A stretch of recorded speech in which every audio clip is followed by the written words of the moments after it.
What's up, Matt? Hey, bub. I got to figure out how to get this glare off my glasses. I got the same thing because I have a light sitting next to me. I think it's my computer. So Yeah, if I tip them down like that, I kind of look weird, but it gets the glare going. if you keep them down like that, it looks like 3 a.m. after being out on St. Pat's Day all day.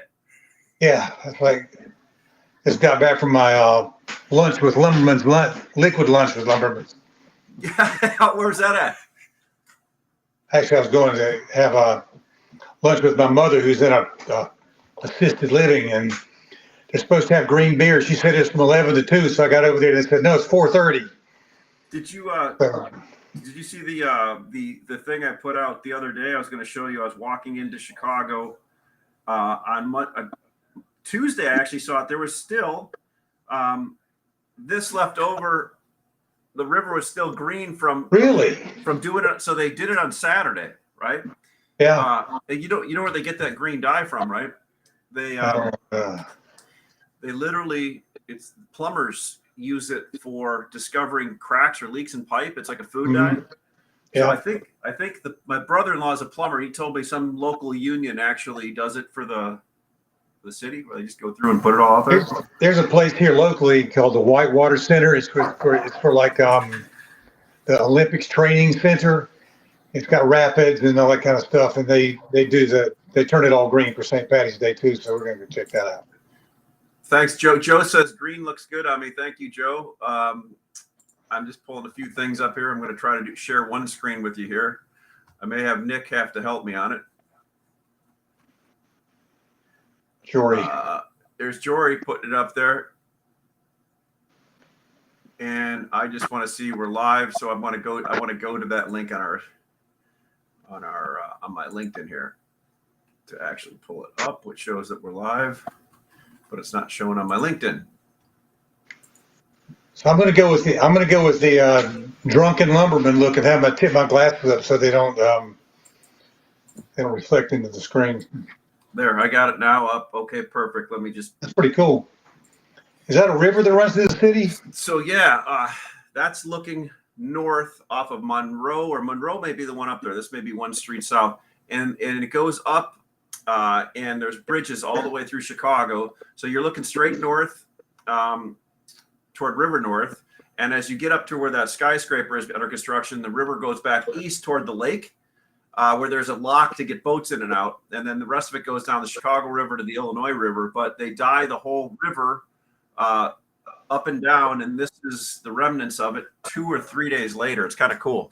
Now, I wonder how much dye that takes to dye a whole river. Man, I got to tell you, since that's Tuesday's picture, so that's almost 4 days later. It looks like a lot. There's some cool overhead views of them doing it. So yeah. Hey, Steve, welcome from Kansas City. Kansas City.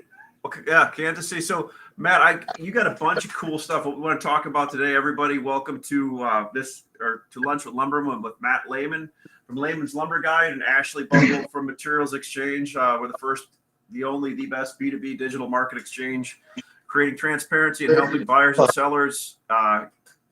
When you're the only, you can be the best. Yeah, we'll be the best. We are the best. I wanted to bring up the monthly, the new residential construction. Talk about that. You wanted to bring up the CCI and the BCI. Yeah, I got something about the construction data as well. We can kind of touch on that. Yeah, so let's start up. Thanks.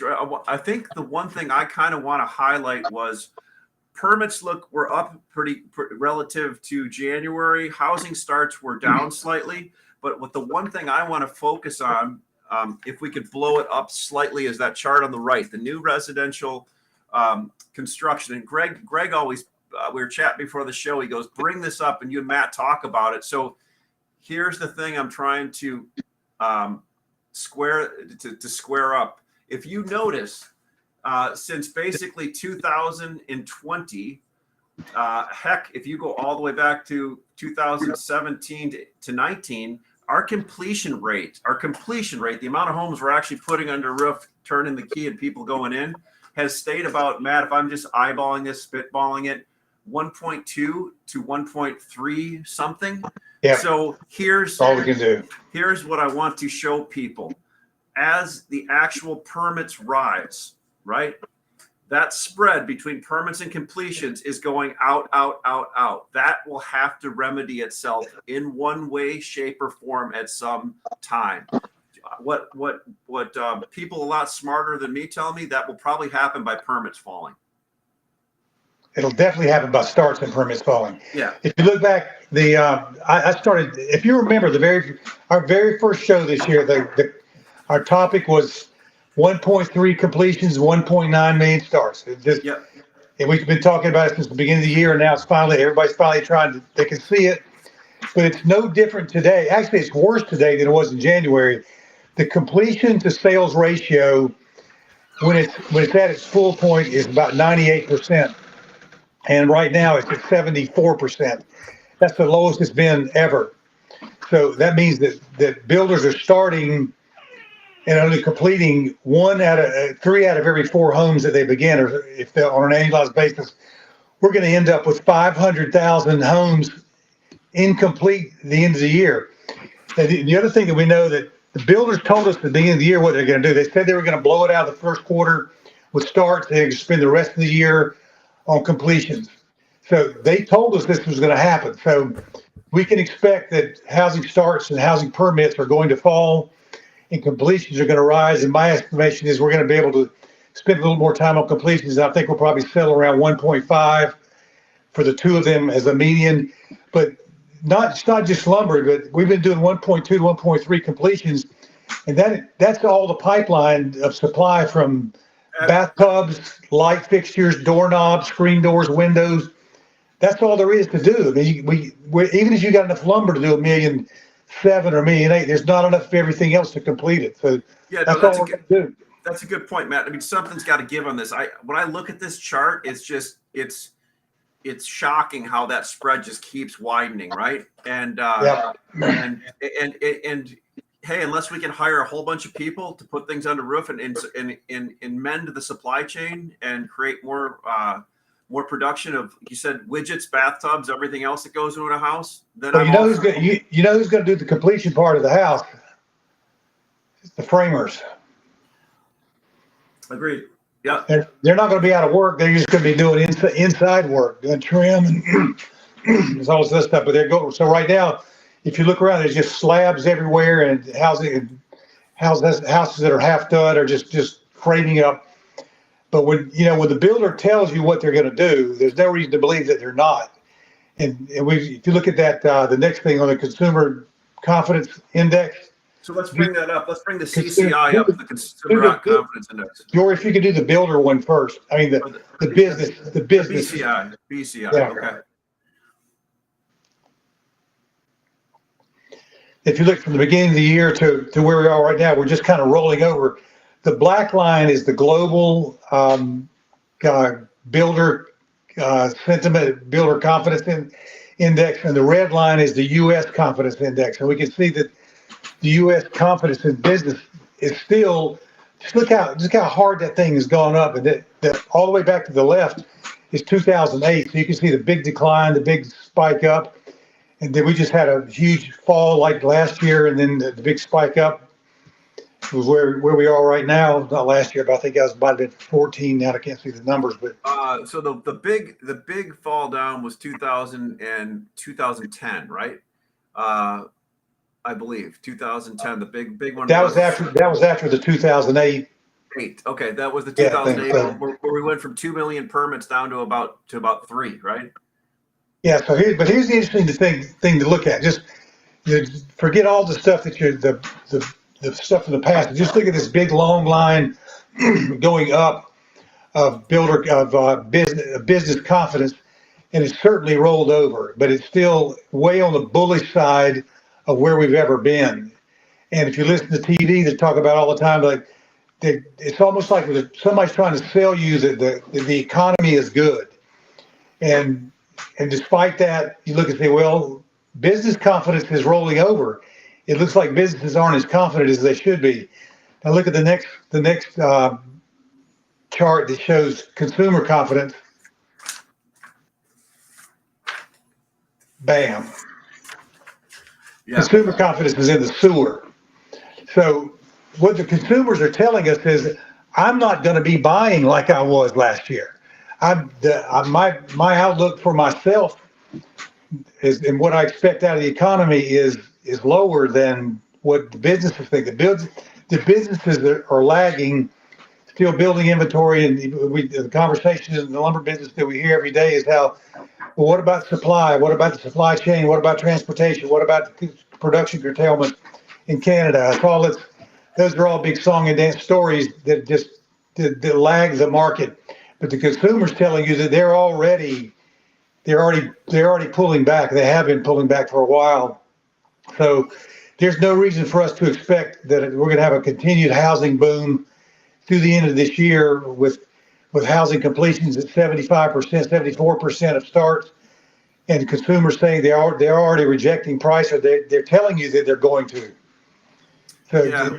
It's you don't, interesting. you don't need to be a rocket scientist to look at this graphs and say small businesses or large businesses are more bullish than their customers are. Yeah, man, it's interesting when you're at that 100 kegger party and it's 5 a.m. when you're in college. You think it's going to last until the next day, but everybody goes home eventually, right? I mean, Yeah. we had this conversation about how much money we injected in, and then you add COVID to it, where it really kicked off everybody moving to single family homes and all that. Well, so interesting article reading over the weekend in the Tribune about people that had moved out to these bigger houses away from the city, now realizing they bit off more than they wanted to chew, and they want to move back to the city.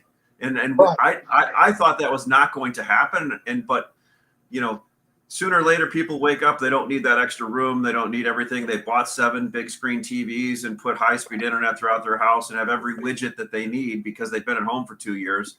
And Well, if you think about the people that wanted to move into the city were an age group. There are people that want to live in the city, and their desire to live in the city from the next coming age group behind them is still going to be there. It just wasn't one wave of people that wanted to live in the city for 10 years, and they're gone forever.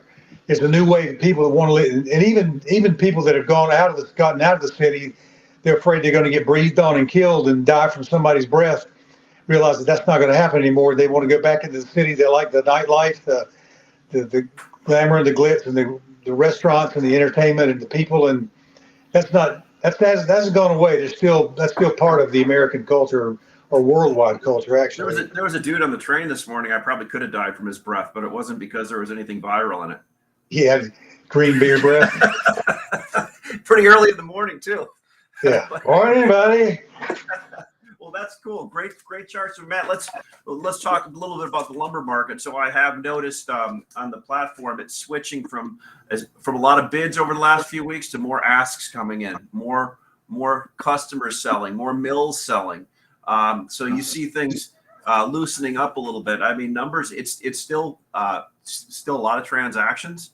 I mentioned on the call yesterday what I have seen over the last 3 or 4 weeks are a lot of parties involved in one trade. And you're in a frothy market sometimes, and you see when a truck shows up at a location, there's 5 bills of lading on there with 5 people that own that truck, right? Yeah.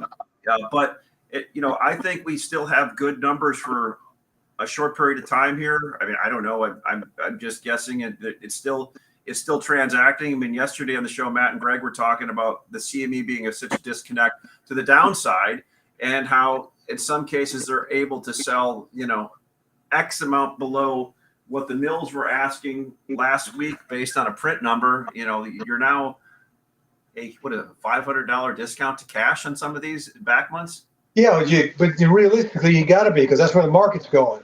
Right. I mean, if you let the people that argue that the futures is just price discovery is telling you that futures is not worth in July. A guy told me, he said he's got guys that buying groups that are recommending buying July, and I go, well, if you can't buy July for $500 under cash, I don't think that's a good deal, because I really think there's a very higher than possible likelihood that prices are going to be $500 to be under $1,000 by the summer. And so if you're looking at buying a July contract for August delivery, you got to think about this thing. When it goes up in $100 chunks, it comes down in $100 chunks. And when you got futures expanded limits at $86. We saw last week one day just a limit move and expanded limit move. The market moved $143 in futures in one day, and cash did nothing. So how do you justify that as being price discovery of anything? It's just so it's interesting. I think we live in this little pig farm, a lot of just lumber futures. But a buddy sent me over an article this morning about the volatility and the cost to trade all commodities right now, right? And the leverage it takes to trade all commodities, and what historically was a very low margin trade, is still trading commodities can still be a low margin trade, but it takes more to facilitate and bankroll that trade now based on. Yeah, your margins are what, like $7,000 just to put a trade on. Yeah. So it used to be the kind of rule of thumb for when I was trading back before I lost all my money doing it. Was you get up $10,000, you could open up an account and you could trade on it for 6 months before you lost it all. Now you open up a $10,000 account, you got a $7,000 margin, and if it goes against you one day, you got a $7,000 margin call. So I think it was Greg you tell me when I was a kid and I wanted to trade lumber futures, I think what he told me was, give me the $10,000, and in 2 months I'll give you 5,000 of it back, and you'll be a successful commodities trader. That's right. Mine is this: get $10,000, give it to your spouse or your significant other, and just come back in 6 months and remind her of what she bought with that $10,000. You're still out the same 10 grand, but at least you got something happy to turn your face to. So true, man. That's the speculative side of things. So look, I wanted to ask you, your groups that you meet with, where are you at on that? Tell me a little bit about that. What's happening there? We're starting something new. I'm going to start this thing called the Inner Circle, because what I've realized is we did our groups last year. I was going to do it for a year, but I just realized I didn't have enough material to do it for a year, so I just shortened it to 3 months. But what I missed was the execution, the actual participation and execution of the trades in the market. You need to experience the full cycle of a year, because May's not like November and September's not like January. So we go through these different cycles. There's about 4 different cycles with probably 8 forecasted decision points through the year. So I'm going to start a group called the Inner Circle. We're going to start that the 1st of May, I think is when that is.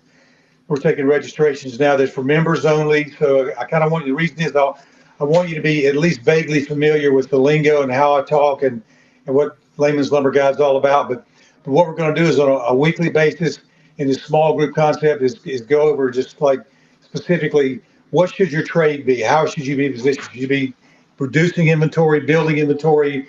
What time frame? We're going to talk about the specifics of it rather than generalities. And the goal is to make people be better lumber buyers. It's more for buyers than anybody else. But if you're a lumber buyer of any sort at all and you want to improve your skills, I highly recommend that you do it. It's going to be I don't know if I'll be able to do it once or twice before I retire, or maybe I have so much fun doing it I don't want to retire. I just keep on doing it. Look, man, you let me sit in a couple of those, and honestly, I was shocked when I saw some of the level of people on there that I'm like, wow, I'm like Spicoli for Fast Times at Richmond High. I know that dude, right? Yeah. I'm like, I knew a lot of those people in there, and I'm like, some pretty big movers and shakers, and some people that own their own companies that their input is so amazing, right? I mean, when you have an owner of a company that has been in it for a couple generations, 2 or 3, and they have a successful company, there's a reason for that. It's because they see a lot of things that other people don't see. And you had a lot of those people in your inner circle, which that's who those people are. It's not the big chain yards, and I mean there's some multi-yard people in there, but the Home Depots and the Lowe's and those kind of guys don't really, they got their own deal. They want to do what they want to do. Although they benefit from being in it too. They would, but the thing that it gives the people that are in there the edge to be able to compete with them because they're not. Right. So that's kind of, there's a bit of exclusivity in the small numbers that we have right now. I think we have about 500 readers, but it's about 350 companies. So it's really still very small. We don't have a lot of overlap. So it's kind of a lot of exclusivity. I'm still available to everybody. And it's just like I wrote today, it's exciting to see when people take advantage of the suggestions that we make, based it on the forecasted decision points, and they just start raking in profits.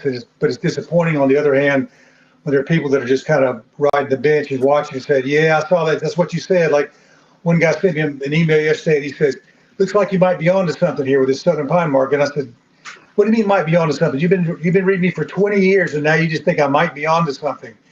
So I kind of hate that just people sit there and watch and don't participate. So this is going to be a firsthand experience of live, real-time experiencing and buying and just getting the experience. It's like loading a shotgun and pulling the trigger instead of just holding it in your hand.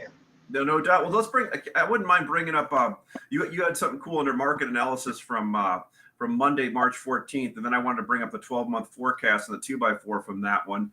You're talking about a Russian lumber sanctions on the table. So interesting thing this morning. We've got some vessels unloading up in the Northeast of some panel products, right? And they've been sitting off the coast waiting to unload because there were some Russian vessels in there unloading steel that they wanted to get them in and get them out of there before anything kicked in, right? Right. So they basically delayed some of our stuff, but I'm starting to see a few things like that showing up. What are you seeing on the Russian side of the sanction things in our industry? I think it's all blown out of proportion. I think that there's we talked last year about how with OSB, for example, how there was plenty of OSB. It was just distributed in the wrong hands. Like Home Depot owned half the OSB in the world, it seemed like, and they were the secondary supplier for the market. But once it got distributed around through the cycle, everybody got their hands on it. There was enough. And I think the same is true with softwood lumber supply. I think there's an ample supply when you consider Europe and Russia and Canada and the United States and whoever else we get lumber from. There's plenty to go around. And now we just got barricades between you. Well, saying you can't get it from Russia, you can't ship to Russia. So it's just going to be a redistribution. I called it the shuffling the deck the other day.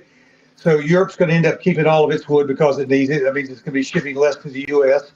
China's going to be getting more from Russia because it's going to be cheaper. Ruble's worth 20 cents on the dollar, and they're in cahoots with each other. No telling how that's going to turn out, but it doesn't look like it's going to be promising for the rest of us. But Russia and China will be in bed together. So Canada's going to have less production, but Canada's going to be more dependent on the U.S. to take their lumber because China's not going to be able to take it. So whatever was going to China is going to be coming to the U.S. And there's all kinds of percentages of estimations about percentages of production, percentages of loss of production, percentage of trade that goes back and forth between everybody. But until you shake it all out and we go through a year of experiencing how it's really going to turn out, I think we're prone to overreact as an industry and over prepare. And I would just encourage, if you look at that chart right there, to remind everybody that those forecasted decision points are time, not price. So typically 2/3 of the time we get a peak around week number 21, which is in May, and a third of the time we get a peak right in here, week number 11, which is March.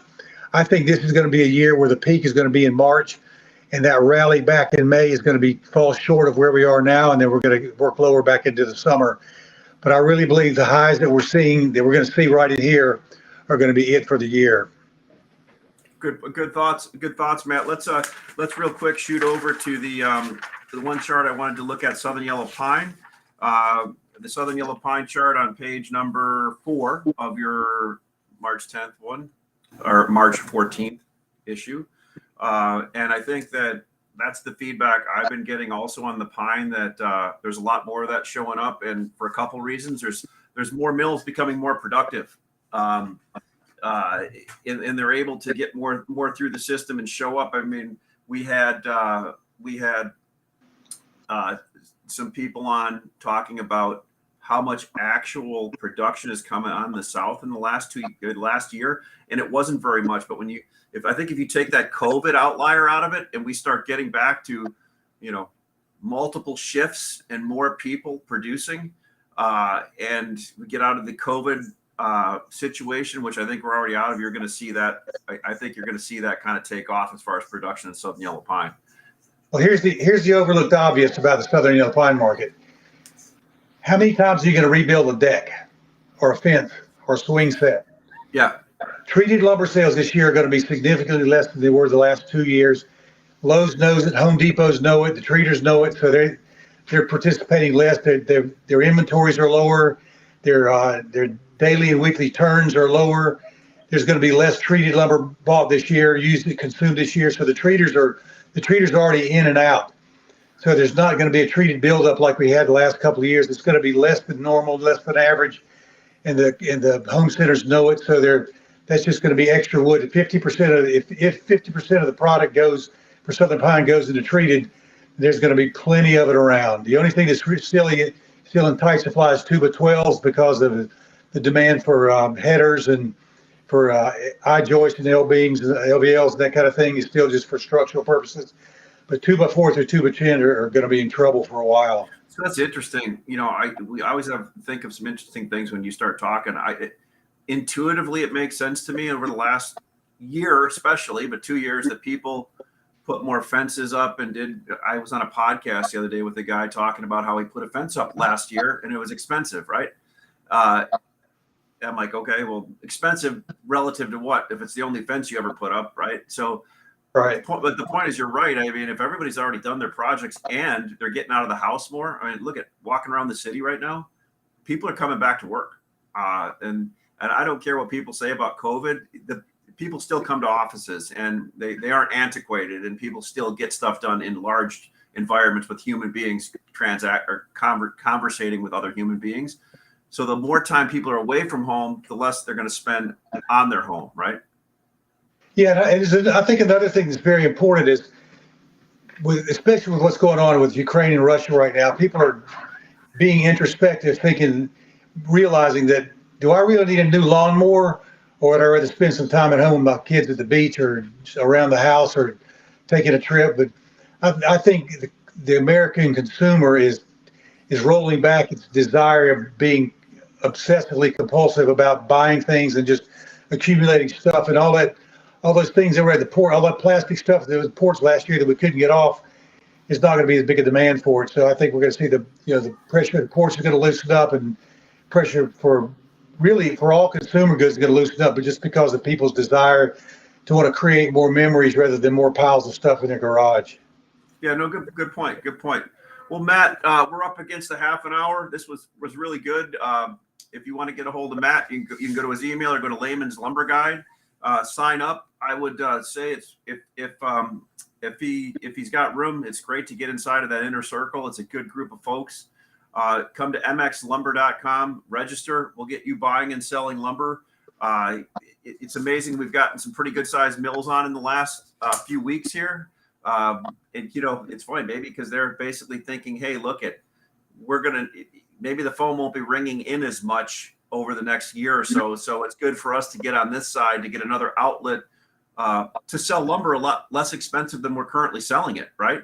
Yeah, for all you guys that have always wanted to buy direct from the mill and you couldn't because of credit or because of the kind of business that you were, the exchange is a perfectly good place to get that transaction directly with the mill done without having to pay a broker.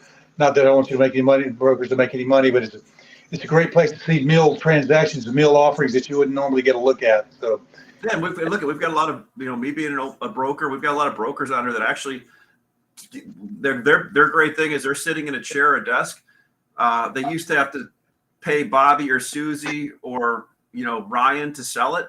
They can now put something on here and sell all of those customers without having to basically get the shakedown from everybody else to give them a commission for it, right? And one of the things I'm going to encourage in my inner circle this year is that everybody become a broker.